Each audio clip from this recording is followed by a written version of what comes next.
ഖുർആൻ black ഹോളിനെ കുറിച്ച് പറഞ്ഞോ? അങ്ങനെ കുറേ ആൾക്കാർ പറയുന്നുണ്ട്. സൂറത്ത് തക്വീറും സൂറത്ത് വാക്കയും അന്നജുമും അങ്ങനെയുള്ള സൂറത്തുകളിലൂടെയൊക്കെ ഒന്ന് കറങ്ങി നോക്കിയപ്പോൾ എനിക്ക് മനസ്സിലായത് മറ്റു മോഡേൺ സയൻസ് വ്യാഖ്യാനങ്ങളെ പോലെ തന്നെ ഒരു ഉടായ്പാണ് ഇതെന്നുള്ളതാണ്. അതെങ്ങനെ മനസ്സിലായത്? മനസ്സിലാക്കാൻ കാരണമുണ്ട്.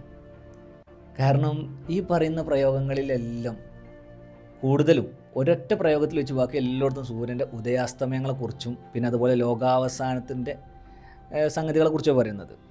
അപ്പോൾ ലോകാവസാന കാലത്ത് അത് പിന്നെ എല്ലാ നക്ഷത്രങ്ങളെയും കൂടി കുറിച്ചാണ് പറയുന്നത്. എന്ത്? ഭൂമിയിലേക്ക് വീഴും, അതൊന്നാമത് ഇല്ലോജിക്കല.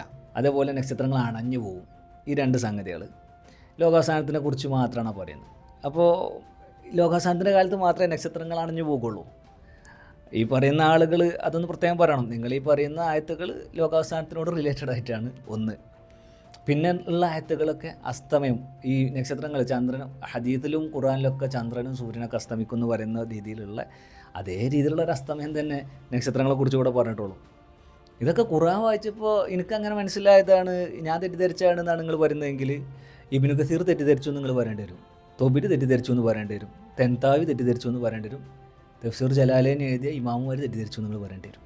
ഒന്ന് ഞാൻ പറഞ്ഞു, നക്ഷത്രങ്ങൾ ഒരിക്കലും ഭൂമിയിലേക്ക് വീഴുക പോസിബിൾ അല്ല. കാരണം ഭൂമിയിലേക്ക് ഒരു നക്ഷത്രം വരികയാണെങ്കിൽ ഭൂമി അതിൻ്റെ ഗ്രാവിറ്റിയുടെ കാരണമായിട്ട് ഭൂമി നക്ഷത്രത്തിലേക്ക് അങ്ങോട്ട് വീഴുക ചെയ്യുക.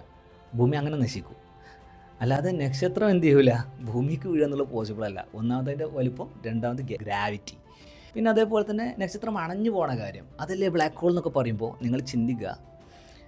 അങ്ങനെ ആണെങ്കിൽ, ഇനിയിപ്പോൾ അങ്ങനെ വ്യാഖ്യാനിച്ചെടുക്കുകയാണെങ്കിൽ തന്നെ നക്ഷത്രം അണഞ്ഞു പോകുക എന്നുള്ള കാര്യവും ആദ്യം പറഞ്ഞ ഖുർആനല്ല. മുഹമ്മദ് നബി ജനിക്കുന്നതിന് 1000 വർഷം മുമ്പ് അനക്സിമാൻഡർ ഈ കാര്യം പറഞ്ഞിട്ടുണ്ട്. നക്ഷത്രങ്ങൾ തീഗോളങ്ങളാണ്, അത് അണഞ്ഞു പോകുന്നൊക്കെ പറഞ്ഞിട്ട്.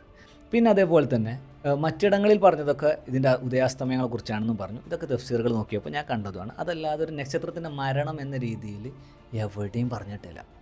നക്ഷത്രങ്ങളുടെ മരണം എന്ന രീതിയിൽ പറഞ്ഞിട്ടുണ്ടെങ്കിൽ അത് ബ്ലാക്ക് ഹോളിനെ കുറിച്ചാണെന്ന് പറയാൻ പറ്റുള്ളൂ. ഇനി മറ്റൊരു കാര്യം, 1700കളിലാണ് ബ്ലാക്ക് ഹോൾ എന്നൊരു തിയറി രൂപപ്പെട്ട് വരുന്നത്. അപ്പോൾ മുഹമ്മദ് നബി മുതൽ അങ്ങോട്ട് അവിടുന്ന് ഇങ്ങോട്ടുള്ള ആളുകൾക്കൊക്കെ ഈ ഒരു ബ്ലാക്ക് ഹോളിനെ കുറിച്ചുള്ള അറിവ്, നക്ഷത്രത്തിൻ്റെ മരണമാണ് എന്നുള്ളൊരു അറിവ് കൈമാറപ്പെട്ടിരുന്നു എങ്കിൽ അവർ ഈ 1700കളിൽ ഈ തിയറി രൂപപ്പെട്ട് വരുമ്പോൾ അവർ പറയുമായിരുന്നു, യെസ് ഖുർആൻ ഇത് പറഞ്ഞിട്ടുണ്ട്, നിങ്ങൾ ഉറപ്പിച്ചോളി തന്നെ സാധനം എന്ന് പറയണം. പറഞ്ഞിട്ടില്ല.